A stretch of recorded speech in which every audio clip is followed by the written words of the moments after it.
करने के लिए लगा हुआ है, वो अपना प्रभुत्व जमाने में लगा हुआ है।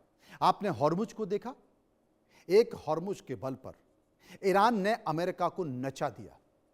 वही मलक्का स्ट्रेट है, रणनीतिक क्षेत्र है, इसलिए भारत अंडमान निकोबार में अपनी सरकार का बेस बनाना चाहती है, वो आर्मी बेस बनाना चाहती है, वो जलमार्ग का व्यापारिक बेस बनाना चाहती हैं, जो भारत की एक ताकत के तौर पर दिखाई देगा। लेकिन तमाम एनजीओ क्या कर रहे हैं? एनजीओ कह रहे हैं कि साहब मछलियों को नुकसान होगा, यहाँ पर कछुए हैं उन कछुओं को नुकसान होगा, यहाँ पर कुछ जनजाति हैं उनको नुकसान होगा, और इसे बर्बाद करने की कोशिश की जा रही है। देखिए, जहाँ पर विकास होता है वहाँ थोड़ा तो विनाश होता है, कहां नहीं हुआ? आप चले जाइए सुदूर इलाकों में जहां पर बहुत सारी माइंस हैं, वहां पर जब उन माइंस को खोदा गया तो फिर पेड़ भी कटे और स्थानीय जनजातियों को भी नुकसान हुआ। लेकिन अगर आप बड़े तौर पर देखें तो उसकी जरूरत, उनके संसाधन की जरूरत देश को हुई, देश को लगी, और देश में व्यापारिक तौर पर वो दिखाई भी दिया। लेकिन जो नया एफसीआरए कानून है, वो नया एफसीआरए कानून एक और काम करेगा, एक और बड़ी चोट करेगा, और वो करेगा धर्मांतरण पर। ईसाई धर्मांतरण और धार्मिक मिशनरी संगठन सबसे ज्यादा चिंतित नजर आ रहे हैं, क्योंकि जो विदेशी फंडिंग हो रही है वो तमाम ईसाई मिशनरियों में सबसे ज्यादा होती है। इस चिंता का मुख्य उद्देश्य जानते हैं क्या है?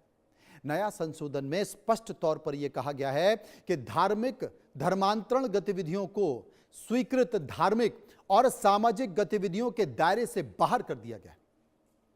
पहले कई विदेशी मिशनरी संस्थाएं सामाजिक कल्याण, अनाथालय, अस्पताल, मुफ्त शिक्षा के नाम पर विदेशों से करोड़ों डॉलर का फंड प्राप्त करती थी। लेकिन उस फंड का इस्तेमाल वो सुदूर ग्रामीण और आदिवासी इलाकों में प्रलोभन देकर धर्मांतरण कराने में इस्तेमाल करती थी। उदाहरण के लिए आप आंध्र प्रदेश चले जाइए, उड़ीसा चले जाइए, छत्तीसगढ़ चले जाइए, झारखंड चले जाइए, पूर्वोत्तर राज्यों के दूर दराज के इलाकों में काम करने वाले कई चैरिटेबल ट्रस्ट, उन पर यह आरोप लगे कि विदेशी पैसों के बल पर वो गरीब वंचित वर्गों को आर्थिक सहायता मुहैया कराते हैं और फिर उनका धर्म परिवर्तन करा देते हैं। नए बिल के तहत अब किसी भी ऐसी गतिविधि के लिए विदेशी पैसे का लेना पूरी तरह से प्रतिबंधित कर दिया गया है, जो प्रत्यक्ष और अप्रत्यक्ष तौर पर धर्मांतरण से जुड़ी है।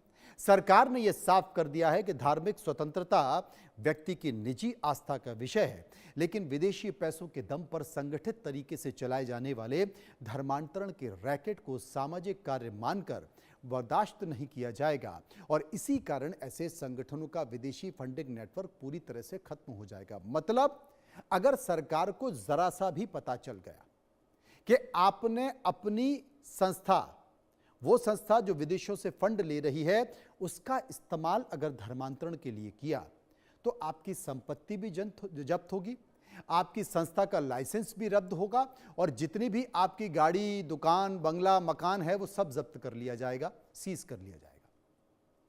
तमाम जो प्रावधान है उनके अनुसार यदि कोई विदेशी संस्था से फंड प्राप्त होता है, उसे यह सिद्ध करना होगा कि पैसा जिस खास सामाजिक या शैक्षणिक उद्देश्य के लिए लिया है वो केवल उसी पर खर्च हो रहा है। इसके लिए हर एनजीओ को अपनी बैलेंस शीट और खर्च का विस्तृत ब्यौरा केंद्रीय पोर्टल पर अपलोड करना अब अनिवार्य कर दिया गया है।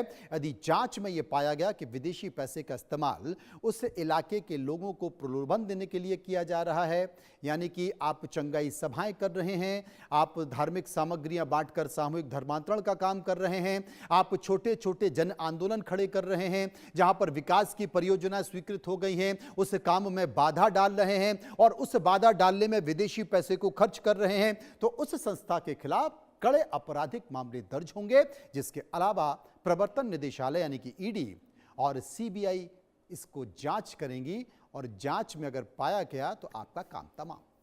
ऐसी संस्थाओं के बैंक खातों को फ्रीज कर दिया जाएगा।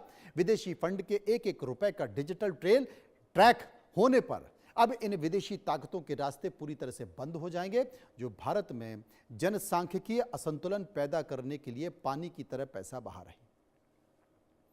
एक साल का उदाहरण आपको दे रहा हूं, पिछले साल का उदाहरण दे रहा हूं। करीब 16,000 संस्थाएं या शायद 18,000 19,000 संस्थाएं, 23,000 करोड़ रुपए विदेशों से मिला है सामाजिक और शैक्षणिक कार्य के लिए। इतनी बड़ी राशि, और आपने देखा ये तमाम इंटेलिजेंस का इनपुट है।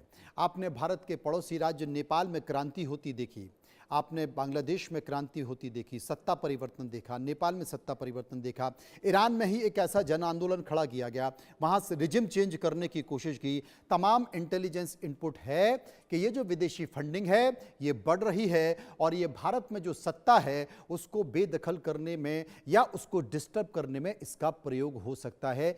इसलिए सरकार FCRA बिल लेकर आने वाली है, जिसका कि अब भारी विरोध भी संसद में होने जाना है।